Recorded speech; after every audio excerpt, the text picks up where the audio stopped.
ప్రభునందు దేవుని ప్రియబిడ్డలారా, ప్రియ సహోదరులారా, సహోదరీమణులారా, సర్వశక్తిమంతుడు, లోకరక్షకుడు, పునరుద్ధానుడైన యేసుక్రీస్తు ప్రభుల వారి శ్రేష్టమైన ఉన్నత పరిశుద్ధ నామంలో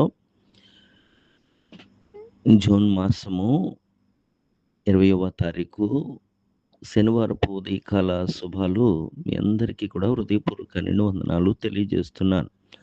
అందరూ బాగున్నారా? దేవుని మహాకృపలో అందరూ క్షేమంగానే ఉండాలని ప్రభువుకి ప్రార్థన చేస్తున్నాను. రండి వాక్యాన్ని చదువుకుని ప్రార్థన చేసుకుందాం.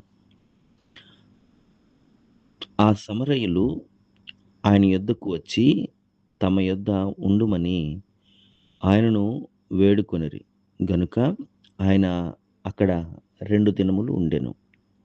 యోహాను సువార్త 4వ అధ్యాయం 40వ వచనంలో ఈ విలువైన మాటను మనం ఆలోచన చేసి ధ్యానం చేసినట్లయితే, సమరయులు అనగా అంటరాని వారుగా, యూదుల చేత విసర్జింపబడి ద్వేషింపబడి అంటరాని వారుగా, ఊరికి చివర ఉండే వ్యక్తులుగా, అవమానించబడిన ప్రజలుగా ఉన్నారు.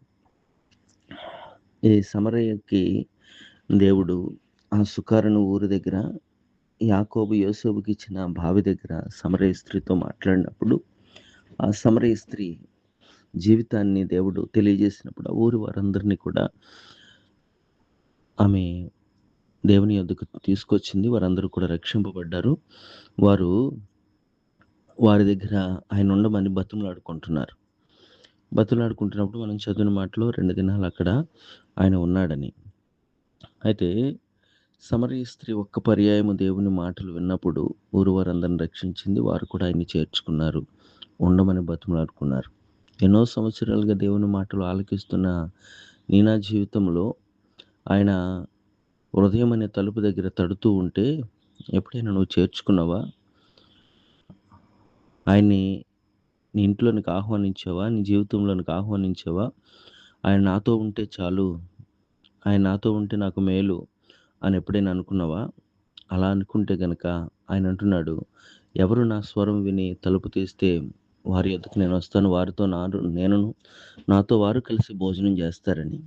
సమరయులు చేర్చుకుని అడిగినప్పుడు ఆయన ఉన్నట్టుగానే ఈ మాటలు ఆలకిస్తున్న మన జీవితంలో దేవుణ్ణి ఆహ్వానిస్తే, ప్రభుని పిలిస్తే ఆయన తప్పక వచ్చి మనలో ఉంటాడు. ఆయనే ఉంటే మన జీవితంలో ఏ లోటు అనేది ఉండదు. రాజు అనే ఆయన మన ఇంటికి వస్తే మన గ్రామము, ఆ గ్రామానికి వచ్చే మార్గాలు అన్నీ కూడా బాగుపడతాయి. అలాగే మన జీవితాల్లో, మన బ్రతుకుల్లో ప్రభు ఉంటే గనక మనకి ఏది లోటు ఉండదు. మన సమస్తము కూడా నూతనపరచబడుతుంది. అలాగే ఆయన మనలో ఉండటానికి, మనం ఆయనతో ఉండటానికి, హృదయం తెరిచి ఆయన ఆహ్వానించటానికి పరిశుద్ధాత్మ దేవుని సహాయ సన్నిధి మనందరికీ అనుగ్రహింపబడును గాక. ఆమేన్. ప్రార్థన.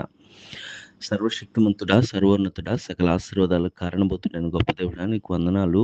మమ్మల్ని ప్రేమించి గడిచిన దినాలన్నీ కృప చూపి రాత్రంతా సుఖనిద్రనిచ్చి ఆయుష్ను పొడిగించి ఈ ఉదయకాల సమయంలో నీ విలువైన మాటల ద్వారా మా దినచర్య ప్రార్థన ద్వారా ప్రారంభించుకునే కృపనిచ్చినందుకు నీకు వందనాలు. ఎందరూ ఏకీభవిస్తున్నారు, ఎందరూ ఈ మాటలు ఆలకిస్తూ ఈ గ్రూపుల్లో కొనసాగుతున్నారు, వారందరి జీవితాల్లో మీరుండునట్లు, మీరే ఉండి వారి బ్రతుకులు మార్చబడి వారి స్థితిగతులు మార్చబడినట్లు అనుమతించండి. ఆయా దేశాల్లో ఉన్న బిడ్డలందరి చుట్టూ నీ కాపుదల భద్రత దయచేయండి. మంచి ఆరోగ్యాలు దయచేయండి. బలహీనులైన బిడ్డలందరి చుట్టూ నీ భద్రత ఉంచండి. నేటి దినం పుట్టినరోజు, పెళ్లి రోజు జరుపుకున్న వారికి నూతన సంవత్సర దయాకిరీటాలు ధరింపజేసి నువ్వు అనుగ్రహించిన దినమంతట్లో కూడా మా చేయి పట్టి మీరు తోడుగా ఉండి నడిపించమని యేసు నామములో ప్రార్థన అడుగుచున్నాను పరలోకపు తండ్రి. ఆమేన్.